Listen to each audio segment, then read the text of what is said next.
Greetings, I'm Brett. And today, we're gonna build Shadiversity, a castle, alright? I'm Brett Peterson, the Business Rogue. If you're new here, welcome. Thanks for watching. Today, on today's YouTube Money, we're gonna walk through another very popular YouTuber named Shadiversity. He's got a great channel around pop culture and fantasy and medieval research and arms and armor and how those cross over into the fantasy world. And recently, about 6 months ago, he put out one of his dreams is to build a series of castles on some land he's just purchased. So today we're going to talk about how to make that happen. All right, let's get started. All right, so Shadiversity is run by Shad M. Brooks. He's an Australian member of the Church of Jesus Christ of Latter-day Saints, like me, has interests that I like. He's one of my favorite channels on YouTube. I enjoy watching his stuff. 6 months ago, we said, hey, I bought this new land. Isn't it cool? My dream is to put these 3 castles that I've designed already and build them on the land. They're going to cost about $1 million Australian for the first one, and the other 2, which are a little bit more elaborate, probably the same or more. And Shad said it's going to take him a little while to get to there. I disagree. I think there's ways he can get there a little bit faster than it seemed like he's thinking. Before we get to how he can do new things, though, let's start with what Shad's doing currently. First, he's got a successful YouTube channel with more than 1 million subscribers. That's awesome. That probably drives however much revenue. Second, he's an author. He's written a book called Shadow of the Conqueror, Chronicles of Everfall. It's on Audible. It was very highly ranked on Amazon. It has 5,000 or something crazy reviews. So he seems to be doing well as an author. He sells a lot of merchandise on Teespring. Go check that out if you're into that kind of thing. He also runs a Patreon and Subscribestars account and has a pretty major Discord channel with lots of his fans and other people he interacts with. It's probably worth mentioning his audience seems to focus a lot on fantasy role-playing games, so like Dungeons & Dragons, that crowd. Anybody who's interested in fantasy and sci-fi television, so think the Lord of the Rings crowd or the Hobbit movies, anybody who's into that, the Marvel Comics series, anybody into those. And on his Discord channel, there's actually a surprising amount of anime fans, a surprising number of crossover from the anime audience as well. So keep that in mind. We'll suggest products that Shad can sell to get those castles built that lean on that audience a little bit and some other things. Our goal? Build Shad a castle, or 3 castles, really. How much money? Let's say $4 million. Timeline, within the next 3 years. We want this done fast, so all of us can enjoy it. First and foremost, Shad can diversify his video production audience streams. The first one, the one I really want to suggest for him with that audience set is Twitch.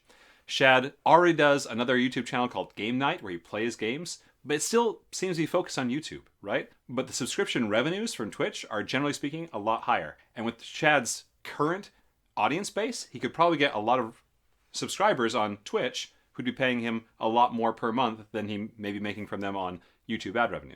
But there are other sites Shad could expand into as well. For example, Japan has its own alternative to YouTube called Nico Nico Duga. With Shad's audience interest in anime, it might be a great place to cross over. Similarly, Turkey and Pakistan have their own versions, their own video sites that are different. You might look at something like Rumble, which is another alternative to YouTube, kind of alt tech, right? So Shad doesn't need to create any new video content, just post them to these other sites. Shad's got 1 million subscribers on YouTube.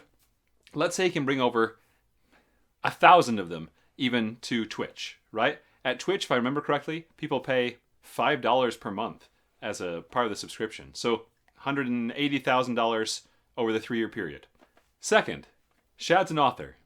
We need more books, Shad. And specifically, I feel confident saying that there are more books planned in the series because his subtitle for Shadow of the Conqueror is The Chronicles, plural, of Everfall. More books will keep up the momentum. And even on a traditional publishing schedule, it's time for the next book in the series. Now, how much money could that drive? Let's pretend that Shad has gotten 1 review for every 10 readers of his book. That's a really, really high review rate, by the way, so he's probably gotten a lot more sales than what I'm about to say. That's fine. But 1 sale for every 10 reviews, and he's got 5,000 reviews. That means he's made 50,000 sales on his book. Awesome. His book is selling, I think, for, let's say it sells for $10 a copy, right? That's $500,000 right there. But there's a benefit, because when the second book comes out, it also drives sales of the first book. You might get a 5% or a 10% boost on the first book in the series when the next book in the series comes out. So not only does the second book provide $500,000 on its own, you also pick up an extra $50,000 from the first book, getting a little bump in sales too. So we've got $550,000 right there from another book. Between the Twitch stream and the second book, we're at $750,000 roughly, right? Start to be able to put down money on a castle. And here I'm going to make a couple, first of several suggestions that Shad can do that I've kind of prepared for Shad if he's interested. He can do them through me or on his own. Doesn't matter. The point is not to connect him to me. The point is to help Shad get his castles. There's a writing group called the Apex Writing Group. It's run by David Farland. David Farland was one of the instructors, the writing instructors for Brandon Sanderson. In fact, he's one of Brandon Sanderson's major mentors. He runs a writing group to help professional writers be more successful in their businesses. That seems perfect for Shad, right? I don't know how Shad is handling his global rights, his foreign translation rights, his film rights, but I suspect there's something that Dave Farland can teach Shad about the book publishing industry that will help boost him. To give you an idea of Dave Farland's bona fides, he's the one who picked J.K. Rowling's Harry Potter series for Scholastic and came up with a marketing plan that helped turn it into a $1 billion series. He also is the writing instructor who helped push Stephanie Meyer, who wrote Twilight, into superstardom. He shepherded a lot of pretty big names through the publishing process into very successful publishing careers. Now, if Shad is interested, I'm happy to introduce him to Dave. In fact, I've already laid the groundwork. Dave would be interested in having Shad come and present about being a successful YouTuber and leveraging YouTube for book sales. And usually when someone presents Apex Writing, they get pulled into the team kind of with the red carpet. Dave takes care of his guests, right? So happy to do that. But Shad, you already work with Brandon Sanderson. Brandon is very well connected to Dave Farland. You don't want to go through me? Fine. Ping your friend Brandon. I think there's some opportunities you have to make your very successful books even more lucrative by working with mentors in the industry, like Dave Farland. Third product opportunity. Let's use the land Shad has already purchased. So the land Shad picked, gently rolling hills, kind of a moor, if I can use the English term, I suppose. There's some forest in the background. There's a little bit of a lake. It overlooks a lot of other undeveloped territory. Beautiful area. And Shad has mentioned he wants to someday put like a living history museum on it, where people can go around and see what castles were actually like in the Middle Ages. One way he can do this, that's still very much in the theme of a living history museum, is to set up a Renaissance Festival. The Renaissance Festival industry in Australia is much, much smaller than that in the United States. Some of the biggest festivals in Australia have a couple of dozen vendors and a couple of thousand participants. By contrast, the big Renaissance festivals in the US, like in Houston, have hundreds of thousands of people and hundreds of vendors who each pay thousands of dollars each. Now, from what I could tell, Shad grew up in the Melbourne area. Don't know where he is currently, but let's assume he's in Melbourne at present. There are 2 festivals currently near Melbourne. They're both pretty small. And they're both about 45 minutes to an hour outside of Melbourne. So there's quite a bit of a drive to get there if you're a citizen of Melbourne. Now, I'm sure Shad could outcompete those 2 Renaissance festivals in Ballarat on his own, just with his own enthusiasm and resources and personality. I'm sure he could do it. But Shad has a major advantage over pretty much any other Renaissance festival in the world. And that is his connection to the whole YouTube medievalist community. He's playing role-playing games with Metatron, Modern History TV, Matt Easton from Schola Gladiatoria, Lindy Beige, right? All of these YouTubers have massive followings of their own, and Shad has additional connections to other major YouTube channels. He's done collaborations with Scalagram when Scalagram called out his sword for being nonsense. He's done, his brother, Jazza, has 5 million subscribers on his own. That combined audience is bigger than most TV shows, right? So Shad has a massive marketing opportunity, an outreach arm he could put together to make a Renaissance festival that pulls in international audiences who really want to see their favorite YouTubers and interact with them. When we talked about Matt Easton's Schola Gladiatoria channel, we proposed there, a trip that Matt takes with his top 30 fans, and he charges them $6,000 a pop, right? Include that as part of your Renaissance Festival, Shad. So pull in Matt Easton, pull in Schola Gladiatoria, have Matt do his thing in Australia with his top 30 students, right? And then have them do demonstrations during some of your Renaissance Festival. Great advertising for him, great advertising for you, and major draw for Matt Easton's channel subscribers, right? Same thing with Todd from Todd's Workshop. Have Todd come and do demonstrations. Have him come to your Renaissance Festival, have a really cool vendor booth, and also do some of those archery presentations and things that he's gotten so famous for on YouTube, right?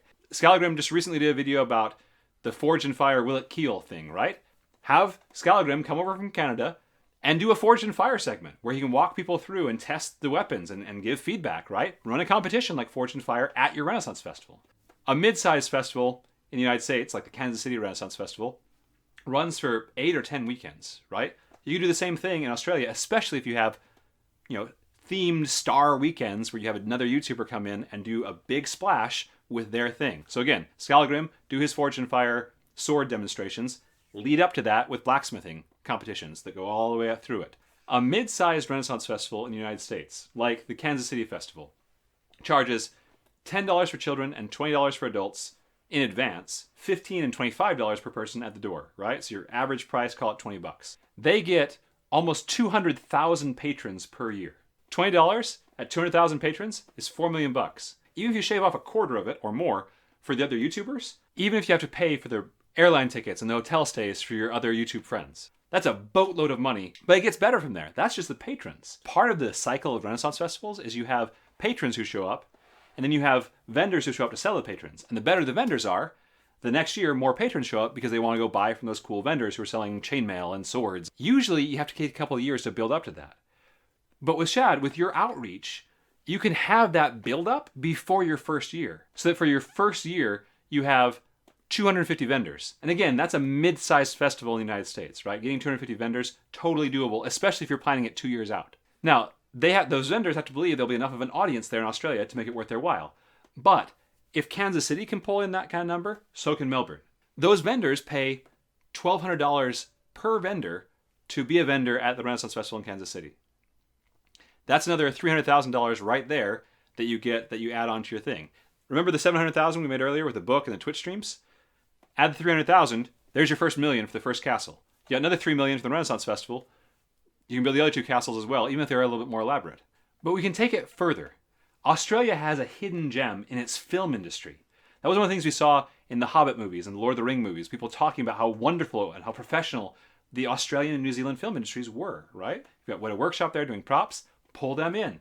Call up Chris Hemsworth, the actor who plays Thor, right? And his brother, who's just getting into acting as well, right? Reach out to Miranda Otto, who played Éowyn in Lord of the Rings. Reach out to Hugh Jackman, who's a very famous actor, but is still tied to Australia, right? Pull in Russell Crowe and Nicole Kidman. And now is the right time to do that because of what's happened over the past year and a half. Most actors haven't been able to film because of limitations that have been on them due to health and safety concerns, right? So they're more accessible right now. There's a chance to get a hold of their agents and their booking companies and the leadership at the Australian Broadcasting Company specifically. Make this an event that promotes Australia as a whole. Get in touch with the tourism board, right? Get in touch with the Australian national tourism industry. Tie this into a marketing campaign with them. Partially advertise that through your YouTube channels. With that kind of draw, you can get major actors who will show up partly because it's cool, right? Partly because it's fun and awesome. Partly because they're Australian and want to support their country and they're proud to be Australian, as they should be. And partly because it's a great marketing opportunity for them to pitch to all of these new media consumers who aren't getting picked up by the standard Hollywood marketing channels, right? So there's a really wonderful synergy you can build here with that Hollywood connection through the Australian part of the film industry. Again, Shad, you probably have other contacts in the Australian film industry. If you don't, I have contacts in Hollywood I'm happy to share with you. Get in touch with me. We'll work the networking things through, and we'll get you in touch with people so you can start making those connections and getting in touch with those agents and those industry leaders to pull those people in. Now, this doesn't happen overnight, right? This is going to take 2 years, probably, of solid prep work to make a massive event that you kick off and is massive right from the get-go. But what's amazing is the first year you do it is the smallest year you do it. And I think you can hit those major numbers with the major marketing push leading up to it through this whole network we've been describing. So if you can get 200,000 the first year, then the next year you get 250,000. Start that Renaissance Festival up, Shadiversity's Renaissance Fair, or whatever you want to call it. Title it better than that, please. That can pay for the castles the first year. It can pay for the medieval village the second year. It can pay for Shad's island in the Bahamas the third year. There's one more thing I want to talk about here. We've been working off the assumption that a castle is going to cost Shad $1 million. But what if we could cut that number in half? Most of the cost of traditional construction comes in labor. So anything that can cut down the labor costs can dramatically reduce the cost of the building. For reasons of my own, as a consultant, I've reached out to one of the world's premier 3D construction printing companies. These are 3D printers that are massive, that 3D print in concrete for houses. Now, Shad, without mentioning your name, I described a potential project with them, again, under the auspices of some other work I'm doing. This company I'm talking to, who will also remain nameless, I'll pass this information to Shad himself if he's interested, thought that this opportunity to build castles would be an amazing demonstration of their 3D printers' technical abilities. It's a massive marketing opportunity for them to say, hey, look, Our 3D printer can only print buildings, it can print castles. With that service, I believe that you could halve the cost of your castles. So if it's normally going to cost you $1 million for the first one, now it's 500,000 Australian. To be fair, those construction printers are not cheap. Probably $500,000 each, right? You only need one, so you can build the castle from there. But the benefit of that is once you buy that massive 3D printer, you own it. And so you can use it for all 3 castles. You can use it for all the buildings in your medieval living history village. You can use it for the personal house Shad talked about putting on the back corner of the land for him and his family to live in. All of that's there. And at the end, either you rent that out to other construction companies and say, hey, this is the printer that builds castles, or you sell it and get some of that money back, right? So that initial sunk cost pays dividends down the road for all the rest of your construction projects. And most importantly, it cuts out a lot of the labor you need for construction, which dramatically cuts the cost for all the stuff you need to build. Now, before I've said, I'm not doing this to tie Shad to me. He can take this run with it. That said, I am a business consultant. If Shad wants to hire me, great. And at this point, many of you viewers are saying, aha, gotcha, Brett. This is why the Business Rogue is doing this video. Ha, you self-serving scum. Well, maybe, but I'm not actually doing that for that reason. I have plenty of consulting clients already. I'm quite busy. I occasionally like to do things other than work. And I've just started working in the space industry and doing some really cool stuff with the International Space Station. So my plate is already relatively full. Shad seems like a cool person. It'd be fun to work with him. But that's not why I'm doing this. I'm doing this because, in Shad's terms, castles are awesome. And because I feel kinship with Shad as a fellow YouTuber, right? Granted, I'm a tiny YouTuber compared to Shad's 1 million subscribers. That's fine. Shad, let's get you those 3 castles built because it's cool and because I think you're cool. For my regular subscribers, I hope this has helped you see, wherever you are, I hope it sparks some ideas for you to say, what opportunities do I have? I hope you can have some of the fun that I have as you work on those ideas, as you work on those problems. To Shad and all of you, good luck with your businesses. We'll see you next time. Shadowfall. Chronicles of the Ever. Discard? It runs a pretty major discard channel, don't you know? And because castles are awesome. Was there tank warfare in Australia? No. When the Japanese invade, there's no tanks? Ha! I knew it! Self-serving little scum. But wait, there's more. This machine makes castles, which is great because that makes it dramatically faster and cheaper to build. And safer. And safer. Maybe not safer, actually.